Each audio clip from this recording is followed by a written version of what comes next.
Hello बच्चों, आज का हमारा जो टॉपिक है वो है सेकंड टॉपिक। और ये चैप्टर हमारा जो चल रहा है वो चल रहा है alternating current, chapter number 7 alternating current. और इसका हम पहले जनरल इंट्रोडक्शन हम पहले डील कर चुके हैं फर्स्ट टॉपिक में कि भाई अल्टरनेटिंग करंट क्या होता है, डायरेक्ट करंट क्या होता है। ठीक है, हाँ, तो अगर वो वीडियो आपने नहीं देखा है तो पहले आप वो वीडियो को देख ले, फिर आप इस वीडियो को आप देख सकते हैं। ठीक है, और तो आज हम स्टार्ट करेंगे हमारा सेकंड टॉपिक, और सेकंड टॉपिक है हमारा एवरेज वैल्यू, या हम इसको बोल सकते हैं मीन वैल्यू। ठीक है, एवरेज वैल्यू बोल दो या मीन वैल्यू बोल दो, किसकी? ऑफ अल्टरनेटिंग करंट यानी एसी की ओवर ए हाफ साइकिल। तो आज का जो हमारा टॉपिक है वो रहेगा एवरेज वैल्यू निकालना, किसकी? अल्टरनेटिंग करंट की ओवर ए हाफ साइकिल। ठीक है, तो सबसे पहले हमारे माइंड के अंदर यही क्वेश्चन आता है कि भाई ये average value of alternating current होता क्या है। तो इस बात को समझने के लिए सबसे पहले हमें इसकी डेफिनेशन पे जाना पड़ेगा। पहले इसकी डेफिनेशन को समझना है कि भाई average value of alternating current हम बोल किसको रहे हैं। ठीक है, तो सबसे पहले इसकी डेफिनेशन है कि भाई average value of alternating current क्या होता है, तो it is that value of direct current. तो देखो यहाँ से एकदम से क्लियर होता है कि भाई it is that value of direct current. तो ये डायरेक्ट करंट की वह वैल्यू होती है which would send same amount of charge in the time of half cycle. तो ये हाफ साइकिल में same amount of charge send करे, किसके द्वारा? डायरेक्ट करंट की वह वैल्यू जो same amount of charge send करे इन दी हाफ साइकिल, किसके कंपैरिजन में? As being send by alternating current in the same time of half cycle in the circuit. यानी कहने का मतलब ये है कि भाई जो हाफ साइकिल ऑफ टाइम के अंदर जो एसी जितना करंट चार्ज भेजती है सर्किट में, अगर इतना ही चार्ज अगर कोई डायरेक्ट करंट की वैल्यू सेंड कर दे हाफ साइकिल के अंदर, इतना ही चार्ज कोई डायरेक्ट करंट की वैल्यू सेंड कर दे, तो उस डायरेक्ट करंट की वैल्यू को ही हम क्या बोलेंगे? हमारी एवरेज वैल्यू यानी mean value of alternating current. ठीक है, तो एक बार अगेन मैं एक बार फिर से रिपीट कर देता हूं कि भाई एवरेज वैल्यू या mean value of alternating current क्या है।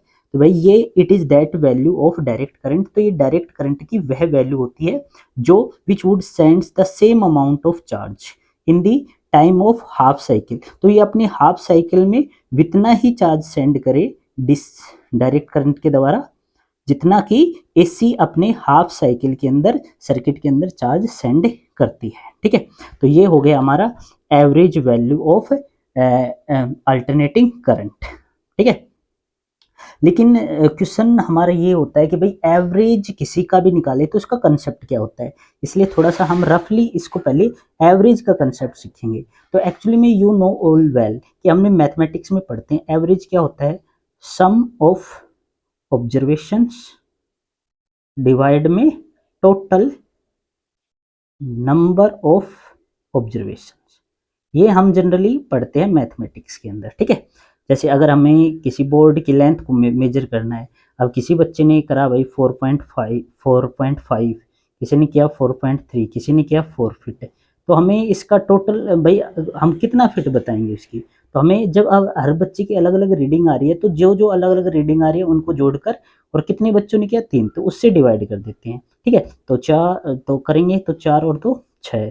ठीक है, 4 4 8, 4 3 12। ठीक है, और ऐसे करके हम एक के बाद पॉइंट, तो हम ये 3 से इसको काटते हैं, 3 चौक 12, 3 एकम 3, यानी अपना जो आया वो आया 4.1। तो ऐसे हम बता सकते हैं भाई बोर्ड की जो एवरेज जो लेंथ होगी वो 4.1 फीट होगी। तो एक तो तरीका ये होता है, लेकिन अपने फिजिक्स के अंदर, अपने साइंस फिजिक्स के अंदर जब भी हम किसी चीज का एवरेज निकालेंगे ना, तो उस फिजिकल क्वांटिटी में देखेंगे कौन कौन आ रहा है। जैसे अब हमें यहाँ पर किसकी एवरेज वैल्यू चाहिए? करंट की चाहिए। तो करंट की एवरेज वैल्यू चाहिए, तो करंट का फार्मूला जनरली होता है Q बाई टी। तो एक्चुअली में ये Q किसको डिनोट करेगा यहाँ पर? ये Q हमें क्या चाहिए? टोटल चार्ज अपॉन में टोटल टाइम, अब ये टोटल चार्ज कौन सा चाहिए? अब देखो हमें करंट की वैल्यू किस में चाहिए? हमें करंट की वैल्यू चाहिए जो करंट की वैल्यू है वो कितने टाइम के लिए हम कैलकुलेट, तो एवरेज वैल्यू ऑफ करंट हम हाफ साइकिल के लिए निकाल रहे हैं। यानी ये हाफ साइकिल क्या होता है? तो देखो जैसे ये कोई भी हमारा अल्टरनेटिंग करंट है, तो उसका ये एक कंप्लीट साइकिल होता है जो यहाँ से ये यहाँ तक 0 से t होता है, और इसका हाफ साइकिल होता है यहाँ से लेकर और यहाँ तक की वैल्यू, तो ये होती है T/2 वैल्यू, यहाँ से लेकर यहाँ तक की। तो यहाँ से जब यहाँ साइकिल गया तो ये अल्टरनेटिंग करंट की वैल्यू जो है यहाँ से यहाँ तक, ये इसका टाइम पीरियड कितना होगा T/2। तो यानी यहाँ पर जब हमें एवरेज करंट चाहिए, क्या चाहिए, एवरेज करंट, तो हमें ये जो चार्ज है, ये चार्ज टोटल चार्ज चाहिए कितने में, हाफ साइकिल में, ठीक है, और डिवाइड में टोटल टाइम। अब टोटल टाइम हाफ साइकिल का तो हमें पता लग गया कितना है, 0 से T/2, तो टाइम में तो कोई प्रॉब्लम नहीं, T/2। अब हमारा इश्यू क्या है, हमें निकालना पड़ेगा टोटल चार्ज। अब देखो, अब टोटल चार्ज हम ये क्यू की वैल्यू कैसे निकालें, तो इसके लिए भी हमें एक अगेन एक फॉर्मूला पता होना चाहिए। देखो हमारे डायरेक्ट करंट, जब हम डीसी के सेंस में अगर हमें करंट निकालना है तो करंट का फार्मूला होता है Q/T, right, total charge upon में टोटल टाइम। तो ऐसे हम चार्ज कितना फ्लो हुआ, इतने टाइम में इतना चार्ज फ्लो हुआ, तो इसका रेशियो लेके हम निकाल सकते हैं। लेकिन इसी के केस में अगर हमें करंट निकालना है तो उसका फार्मूला होता है dQ/dt, क्योंकि एसी के केस में करंट की वैल्यू हर इंस्टेंट पे चेंज होती रहती है। तो अकॉर्डिंग टू दिस, तो ये इसकी जो डेफिनेशन आएगी इस करंट की, एसी वाले की, वो होगी rate of change of flow of charge, तो dQ/dt, राइट। अब यहाँ पर जो है dq, तो यहाँ पर सबसे पहले हम देखो ये स्मॉल टाइम dt के अंदर कितना चार्ज फ्लो हुआ, dq, तो हम ये स्मॉल चार्ज dq कैसे निकालेंगे, तो i dq is equal to i into dt, और फिर टोटल के लिए हम क्या कर लेंगे, फिर इसका इंटीग्रेशन करके हम टोटल चार्ज की वैल्यू निकाल लेंगे जो कि q होगा, और i और dt, ऐसे हम टोटल चार्ज निकाल। अब टोटल चार्ज हमें कहाँ से कहाँ तक चाहिए, 0 से T/2, तो वो हम यहाँ पर T/2 ऐसे लिमिट लगा देंगे, ठीक है। तो ऐसे हम टोटल चार्ज, और उस टोटल चार्ज की वैल्यू यहाँ हम रख देंगे। अब टाइम हमारा कितना है, तो हमने यहाँ से 0 से और कहाँ तक जाना है, T/2 पे, तो यहाँ हम उसकी T/2 वैल्यू रख देंगे, टोटल चार्ज की वैल्यू हम यहाँ से रख देंगे, यहाँ से हम कैलकुलेट करके यहाँ रख लेंगे। तो आओ अब हम एक्सप्रेशन के अंदर इसको हम देखते हैं कि हम कैसे निकालेंगे। तो आपने एक बात तो समझ ली होगी भाई, average value of alternating current निकालना है तो हमें सबसे पहले total charge flow in half cycle निकालना पड़ेगा, डिवाइड में total time of half cycle, तो हाफ साइकिल का टोटल टाइम T/2 है। तो इसमें तो कोई कंफ्यूजन नहीं होता है किसी बच्चे को, बस ये टोटल टाइम जो है, ये टोटल चार्ज है, ये हमें फाइंड आउट करना होगा। तो देखो कैसे करेंगे, तो इसके लिए हम सबसे पहले क्या करेंगे, एक्सप्रेशन स्टार्ट करेंगे। तो हम सबसे पहले भाई कोई भी सर्किट होगा तो उसमें कोई ना कोई एसी सोर्स लगा होगा, और एसी सोर्स लगा होगा तो उस सर्किट के द्वारा कोई ना कोई करंट दिया जाएगा, और उस एसी अल्टरनेटिंग जो करंट की इक्वेशन ये होती है I equal to I naught sine omega T. तो ये be the instantaneous value of alternating current at any time T, और दिस वैल्यू ऑफ करंट, यानी हम कह सकते हैं which will remains constant for dt time, और ये dt टाइम के लिए, हर dt टाइम के लिए ये करंट की वैल्यू क्या रहेगी, कांस्टेंट, ठीक है। जैसे अपने पास ये ग्राफ है, ठीक है, तो अब हर पल इसकी वैल्यू भाई चेंज होती जा रही है, लेकिन हमने ये इसका एक छोटा टाइम ले लिया dt, ठीक है। अब इस dt टाइम में चार्ज कितना फ्लो हो रहा है, dq, और करंट कितना है, i, तो ये हर dt टाइम का चार्ज कितना है, dq रहेगा, और कितना करंट फ्लो होगा उसमें, i। तो ऐसे हम इस चीज को समझ सकते हैं कि ये जो करंट की वैल्यू है I, ये कांस्टेंट करंट हो गया कितने टाइम के लिए, dt टाइम के लिए। तो हर dt के लिए ये I की वैल्यू कितनी रहेगी, सेम, ठीक है। अब हम क्या निकालेंगे, अब हमें अगर हमें स्मॉल अमाउंट ऑफ चार्ज निकालना है जो कि सेंड किया गया एसी के द्वारा कितने टाइम में, dt। अब dt टाइम में कितना किया है, तो आपको देखो मैंने यहाँ बताया था कि करंट का फार्मूला होता है dq/dt, तो ये dq निकालेंगे तो ये i और dt को क्या कर देंगे, मल्टीप्लाई, और वही हमने यहाँ लिख दिया है कि dq is equal to i dt, ठीक है। अब जो i की वैल्यू है हमारे पास वो कितनी है, तो i की वैल्यू जैसे ऊपर हमने ले रखी है i is equal to I naught sine omega T, तो ये यहाँ पर हम इस i के स्थान पर ये वैल्यू हम पुट कर देंगे इस इक्वेशन में। तो ये dq जो है वो हमारा आएगा I naught sine omega T. अब हमें करना क्या है, ये तो हमारा स्मॉल चार्ज आया, कितने टाइम में फ्लो हुआ, dt टाइम में, लेकिन हमें हाफ साइकिल में टाइम, हाफ साइकिल में यानी T/2 टाइम के अंदर हमें टोटल चार्ज निकालना है।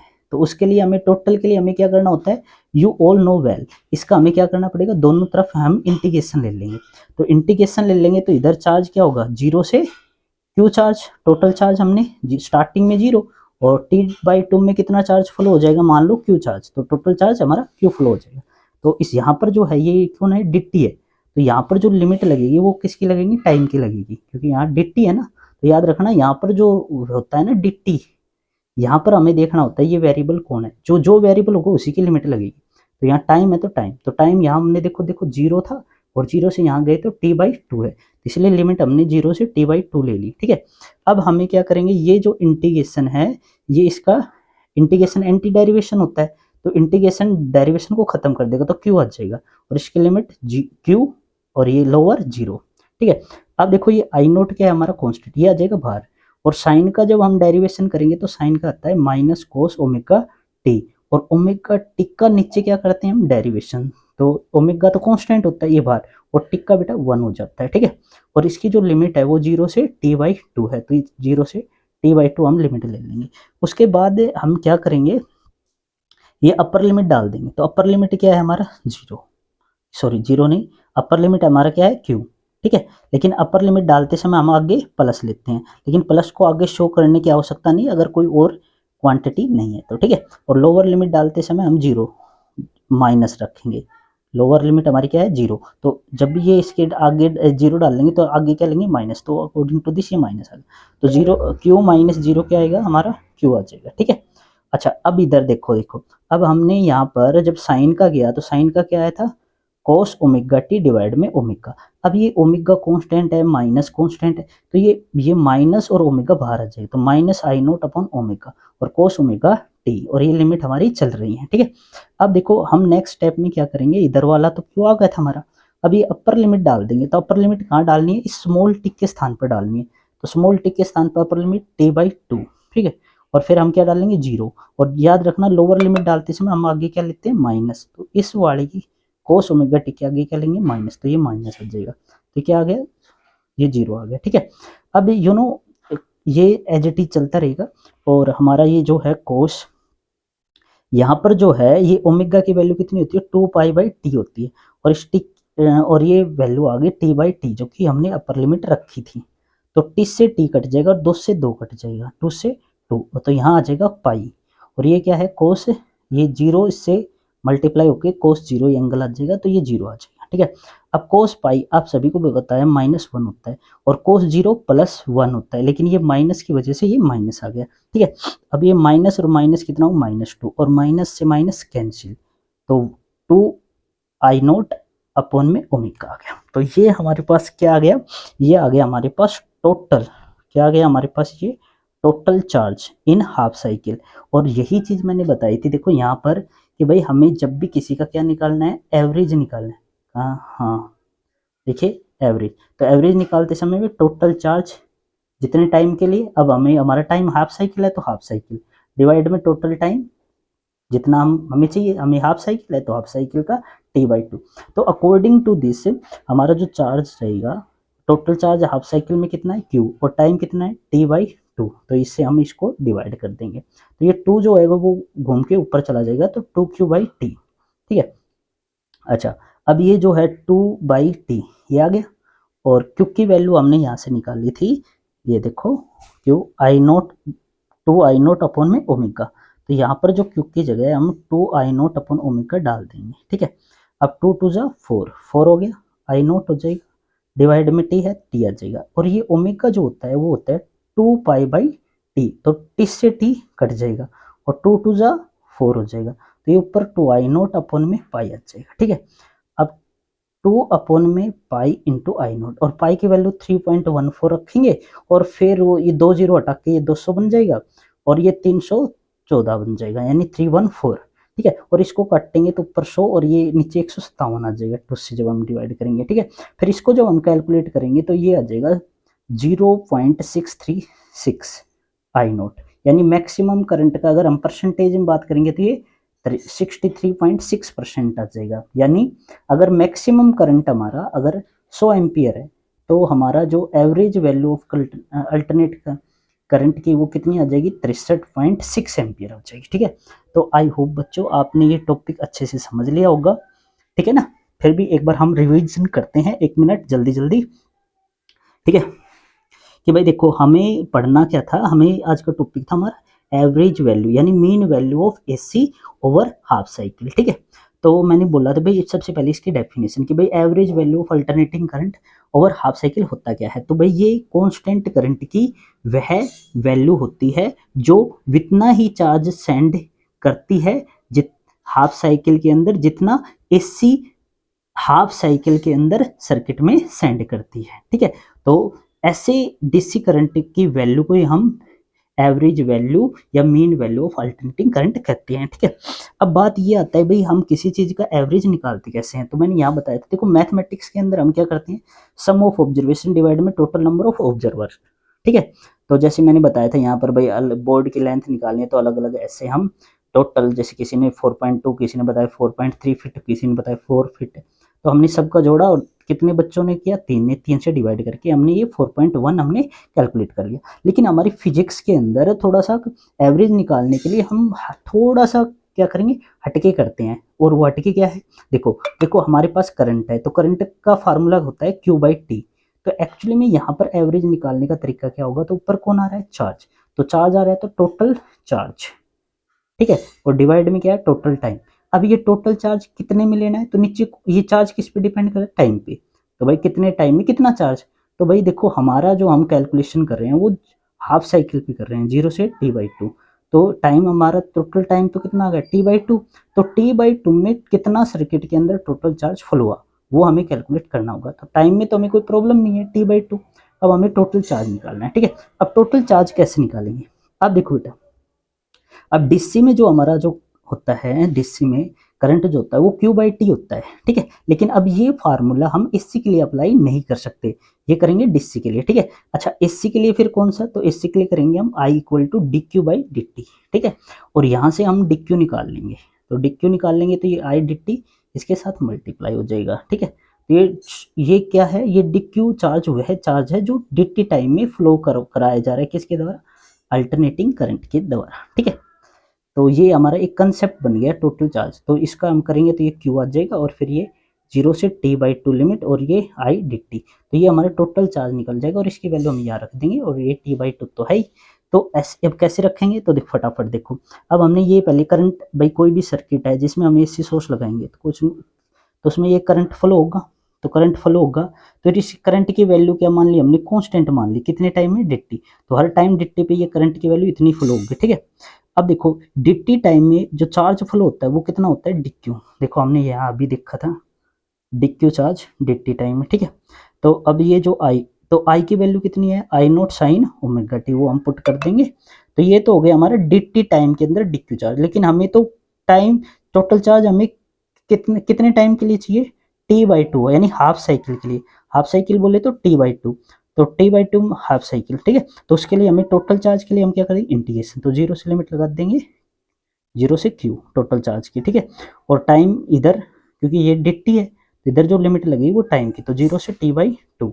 ठीक है, और यहाँ हम ये इंटीग्रेशन एंटी डेरिवेशन होता है, ये काट देगा, ये Q आ जाएगा और ये Q और ये 0। ठीक है, इधर जो है I0 ये बाहर आ जाएगा और इंटीग्रेशन हम साइन का करेंगे, तो साइन का क्या होता है, माइनस कोस ओमेगा टी, और ओमेगा टी का नीचे डेरिवेशन करेंगे तो ओमेगा कांस्टेंट है, टी का 1 हो जाएगा। ठीक है, तो ये माइनस और ओमेगा ये बाहर आ जाएगा क्योंकि कांस्टेंट है। ठीक है, तो इस लिमिट का कोई फर्क नहीं पड़ेगा इसके इन कांस्टेंट पे। ठीक है, तो ये आ जाएंगे। ठीक है, उधर जो है वो क्यू अपर लिमिट और 0, तो इसका कैलकुलेशन क्यों आ जाएगा।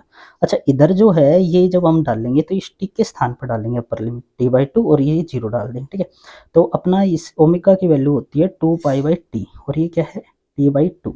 तो टी से टी कट जाएगा, 2 से 2 कट जाएगा, तो ये आ जाएगा cos पाई और ये कितना हो जाएगा, cos 0, और cos 0 की वैल्यू 1 होती है और cos पाई कितना होता है, -1, माइनस माइनस माइनस के 2 और माइनस माइनस कैंसिल, तो 2I0 अपॉन में ओमेगा आ जाएगा। ठीक है, तो ऐसे हमारा क्या आ गया, चार्ज आ गया। अब चार्ज की टोटल चार्ज आ गया अपना, तो देखो अब हमारा एवरेज वैल्यू ऑफ करंट का फार्मूला क्या होता है, total charge flow in half cycle divide में टोटल टाइम टेकन। तो टोटल टाइम तो अपना हाफ साइकिल का ही निकाल रहे हैं तो T/2, तो टोटल चार्ज अपना Q और टाइम कितना है t/2। अब देखो ये जो है 2 घूम के ऊपर से, तो 2q/t, ठीक है, तो 2/t आ गया। अब ये जो चार्ज है हमारा, इसकी वैल्यू कितनी है, तो इसकी वैल्यू है 2I0/ओमेगा, ठीक है। अब ये जो 2 × 4 4I0t और डिवाइड में ओमेगा क्या है 2π/t, तो ये घूम कर कहाँ चला जाएगा, ये t से t कट गया और ये 2 × 4, ये 2I0 में पाई आ गया, ठीक है। और ये देखो पाई की वैल्यू 3.14 होती है, 2 पॉइंट के बाद 0 हटाएंगे तो ये 200 बन जाएगा, ये 314, और इसको हम काटेंगे कैलकुलेट करेंगे तो ये हमारा 6.3236 आ जाएगा, ठीक है। और याद रखना ये 200 बनेगा और ये 314 बनेगा, तो इसको काटेंगे तो फिर 2 से काटेंगे 100 और यहाँ 157 आ जाएगा 157, और फिर उसको डिवाइड करेंगे तो ये वैल्यू कैलकुलेशन में आ जाएगी। तो आज का ये टॉपिक ख़त्म हो गया भाई। Thank you very much, I hope you enjoy this topic. और जैसा कि आप सभी को मालूम है, अगर वीडियो आपको अच्छी लगती हैं तो please like subscribe and keep watching upcoming videos, ठीक है, and share your to your friends and subscribe these channels and bell icon must press, then you can get the upcoming videos notification on your YouTube channels, right? Okay, thank you बच्चों। okay।